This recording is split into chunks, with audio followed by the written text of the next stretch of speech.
Ladies and gentlemen, after a really back and forth round two, we are down to our final two teams in the West, the Dallas Stars and the Vegas Golden Knights. And man, I gotta say, these teams are both very deserving to be here. Both these teams played amazing long series and are battle tested and ready to go.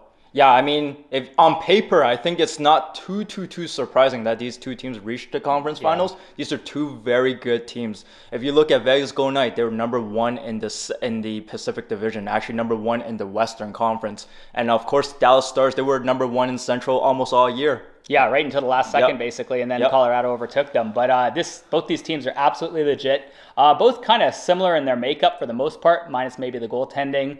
But what we're going to do for you guys today is we're going to give you guys a preview of this series. We're going to go through the offense, the defense, the goaltending, special teams. We're going to give you guys one X factor that we think could take over this series and be a difference maker. And then finally, our prediction on who we think is going to win.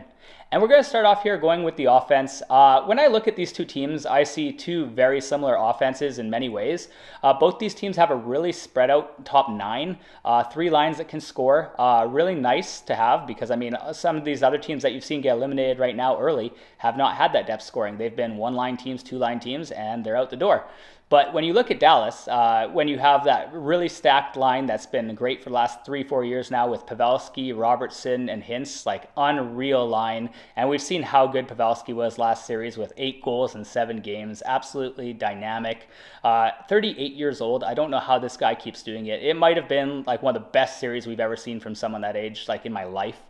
And then obviously Rupe Hintz, in my mind right now, he is the MVP favorite if the playoffs were to end right now. 1 point behind Draisaitl after 2 rounds and just taking over for the team and really leading this team. Everyone is going to talk about that top line for Dallas Stars, and granted, you should be because they're very good hockey players. But if we look down, man, they got some very good hockey players in Wyatt Johnson. Jamie Benn is having a very good playoffs. He had 6 points in the last series. And then you obviously have the emergence of Max Domi. All of a sudden, Max Domi wants to play hockey again. I guess he saw our last video. Yeah, no kidding. This guy got 8 points in his last series. It's absolutely ridiculous. I mean, and playing with the line with Marchman and Tyler Seguin, I think that's working out very well. Yeah, I really like what they've done with their lines. It looks really good. I think Wyatt Johnson, kid's only 20 years old, but man, he's had some really good chemistry with Jamie Benn this year. It's been really impressive to watch, and he's been scoring some very timely goals. Really impressed. I had him as my X factor last round, and he didn't disappoint with 3 goals in that series. So this kid does not get shy in the pressure of the moment at all. And then when I look at the Vegas Golden Knights here, this team as well, like, I mean, obviously led by Jack Eichel, who had such a phenomenal round against the Oilers. This guy truly took over. In my mind, he was the best player in that series, like bar none. Two-way play. I mean, the guy was like big +9 in that series, and he scored 9 points as well. This guy is just absolutely having a great first playoff run. And then having Mark Stone back, obviously, has been such a difference maker for this team in the playoffs. This guy, he's so gritty, he's so aggressive, and he's so good two-way hockey. Just absolutely a big difference maker getting him back off the LTIR. And then looking down this line, like Hohen says with like Dallas, it's the same thing. I mean, you got guys like William Karlsson and Riley Smith on the third line. That's incredible. Yeah, I mean, don't forget Jonathan Marchessault. Marchessault led this team. Well, Jack Eichel led the team in points in the last series, but Marchessault had that natural hat trick in that game-winning series. They're set to win that series, so he is absolutely playing good right now. And obviously, they got Nicholas Waugh, who I really like as well, but he's a terrific two-way centerman, and they're starting to use him up and down the lineup, which was what it was intended when they signed him that contract. So yeah, they're both very deep, have very strong offensive cores. Yeah, just one other guy I wanted to give a shout out because I feel like this guy doesn't get enough love ever is Brett Howden. He's had a really solid playoff so far. Once again, good energy player, kind of moved up to the second line, a little higher than he's used to playing, but he hasn't really disappointed in the first 2 series. He's been getting a pretty decent amount of points for a guy who's not known for points. And one last thing, Chandler Stevenson had kind of a quiet series in my opinion against the Oilers, but I would look for him to bounce back in this series. Yeah, he has some pretty good chemistry with Stone, that's for sure. Moving on to defense here, though. This is where it gets interesting. I mean, on one side, you got the Dallas Stars, the Miro Heiskanen. This guy absolutely just had a career year by far, over 70 points, absolutely insane in the regular season. And in the playoffs, he hasn't fallen off. This guy is still already not quite a point per game, but pretty close for a defenseman. And on top of that, I mean, he has a really good pairing with Ryan Suter, who has obviously got the experience. I mean, he's a little older, but when you got a guy like Heiskanen to play with, equally fast, you're doing things pretty well. And then one pair I wanted to call out because I ragged on this pair before the last series against Seattle, and they completely proved me wrong and stepped up for the moment. And that's Thomas Harley and Hanley. These two guys, absolutely young kids, both like basically just not quite rookies, but second-year players, right? But man, did they have a great series offensively and defensively against the Kraken. Both these guys were plus, and on top of that, Thomas Harley had 7 points in that series. Absolutely wild stuff. Yeah, Hakanpää as well. Really, really heavy hitter in the back end there. And on top of that, they have Esa Lindell, who is a very good two-way defenseman. Very underrated. But yeah, like Scott said, one guy that really blew me away was Harley. You were calling him out. He came back. He came back. He had 7 points in the last series. He led every defenseman in points by a long ways in the last series against like Seattle Kraken. It's absolutely insane. I did not see that coming at all. No, absolutely not. And then on the Vegas side, I mean, you're looking at this team. In my mind, I think this is, after Carolina, probably the second best defense in the playoffs.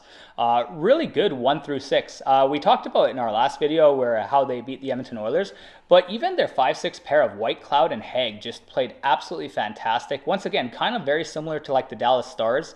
Two young defensemen who are really making their way and improving as time goes on.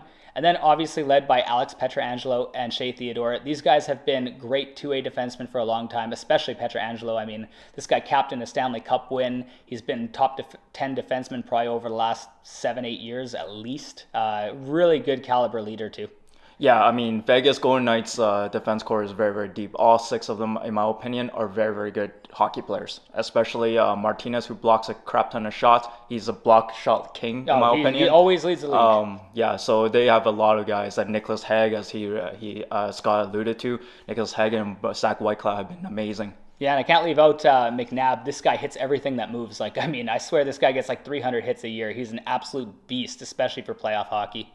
Overall, I'd say these two defenses are pretty close, but I'll give a slight edge to Vegas in this one for that. Now, moving on to an area where we might have a bit of a gap here. That is going to be the goaltending matchup here. Due to injury, Laurent Brossoit will not likely be playing. I mean, I don't think he'll be back at least as of right now. And if he is, they might still run with Adin Hill.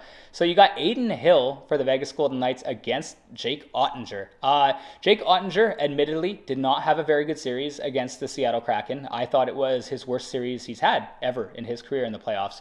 But that being said, I know this guy is a terrific goaltender, and he has just proven time and time again when it matters the most, especially like the Game 6 against the Wild, Game 7 against the Kraken, and last year's Game 7 against the Calgary Flames. This guy really brings his best. Yes, I think there is a gap if you're looking on paper, but I don't think there's much of a gap, to be honest with you. I don't think I think he's a very good goaltender, but I think people are underrating Adin Hill quite a bit. I know he doesn't have the track record like Oettinger, but at the same time, Adin Hill has a chip on his shoulder, and he has something to prove. Ever since Laurent Brossoit came out for the Edmonton series, he has came into and played a terrific series against the Oilers. So I just don't see this as big as a gap as most people think. Oh, this is not a hate on Adin Hill. This guy had over a .930 save percentage when he came in relief for Brossoit against the Oilers, one of the best offensive teams out there. It's more for me, I just think Jake Oettinger is that guy, one of the next big, great goaltenders in this league. And I think he's going to prove it in this series because he's going to have to if this team wants to have a chance to go to the Cup. On to special teams now, though. This is where it kind of gets a little interesting. When you look at the penalty kill for the Vegas Golden Knights against the Edmonton Oilers, granted, I know Edmonton has like the best power play literally in history, but it was not very good. It was like under 60%, which is not going to get it done. They need to find a way to improve that if they're going to play any better against the Dallas Stars, who have a pretty solid power play. For the Stars, they've really always excelled with the penalty kill. This year in the regular season, they were top 5. Pretty sure they're top 5 in the playoffs as well. I mean, really just solid, good penalty killers on this team. I mean, Dallas Stars, this is where they come in and absolutely become the best. They're top 5 in the regular season for both the penalty kill and the power play. This is the only team in the playoffs that was like that. So, and in the playoffs, they're the same. They're one of the top teams in both categories. Granted, the power play for the Dallas Stars are nowhere as good as the Edmonton Oilers, so I would expect the penalty kill percentage to go up a little bit for Vegas Golden Knights. But at the same time, it's important to note that Vegas Golden Knights don't take that many penalties. They thrive a lot of the game on 5-on-5. So it's going to be very interesting to see this series play out. Yeah, personally, I'm a big fan of 5-on-5 hockey, and I hope the refs put away the whistles and we get some really solid 5-on-5 hockey with not like 5 power plays a game for these teams. Now we got to pick an X factor from these teams, one guy that we think will really stand out and make the difference in this series, or if they don't, their team might be going home. And for me, I'm going to start off with the Dallas Stars here. And I'm going to go with Jason Robertson. And you know what? It's a weird pick. I mean, this guy was top 5 in NHL scoring this year. Usually you try to pick a guy, second, third liner who needs to stand out. But for me, it's Jason Robertson because I think he has not had a very good playoffs. And no hate against the Dallas Stars. They've been playing great. But this guy has kind of not been playing his best. He only has 2 goals in the playoffs. Both were power play goals. He's played 13 games right now, and that's just not going to cut it, not to have a single even strength goal. I think he's going to have to really turn it up to his regular season production if this team is to go to the Cup final. You know what? You took mine. I was about to say Jason Robertson as well. I just don't think he has had a good playoffs at all. He could be a lot better, in my opinion. But my pick for the Dallas Stars is going to be Miro Heiskanen. I know Miro Heiskanen has been very good overall in that first round, but in the second round, he really dropped off, in my opinion, production-wise. And if this team is going to have to beat the Vegas Golden Knights, who has a very good D-Corp, he's going to have to shoot the puck more. He's going to have some offensive production. And he'll probably play 30 minutes a night. Yeah. Now on to the Vegas Golden Knights. And my X factor for the Vegas Golden Knights is actually going to be Riley Smith. This is a guy who I've watched for several years now, and this guy has kind of earned a reputation as a playoff player. Riley Smith really tends to score quite a bit in the playoffs. He did get a couple goals last series, but overall, he has kind of been quiet in this playoffs, and I think he's really going to have to rise and be the Riley Smith of past years where they go on a run, and like the year where they went out to play the Capitals in the Stanley Cup final. He's going to have a series like that, I think, to get this team to the next round. Yeah.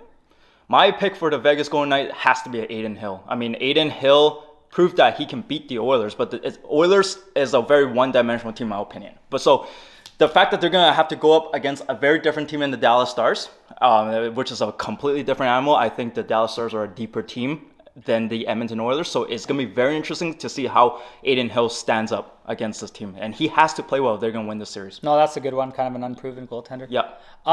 Now, finally, we have to give you our final prediction on who we think is actually going to take this home and be going to represent the Western Conference in the Stanley Cup final.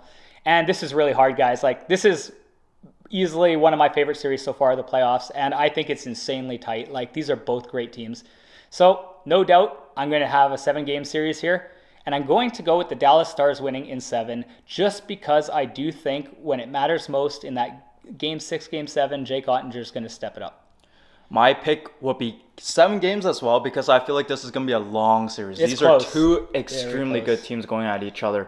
But my pick is going to be Vegas Golden Knights, actually, because I've seen how they ripped apart my Oilers, and they're very good at clogging up the passing lanes. They're very good team. They're very good at zone defending, playing together as a team. Yeah, they clog the middle. They clog the middle, and which makes the Adin Hill's life super easy, to be honest with you. True. And then they also have very good depth scoring. They're very good on 5-on-5. Their penalty kill needs to be better. I hope they improve that. Fair. Okay, I see where you're coming from. Honestly, either of these teams could win, guys. But I want you guys in the comments below to let us know who you think is going to be going representing the West in the Stanley Cup final. Until next time, take care, and we'll see you in the next round. Bye.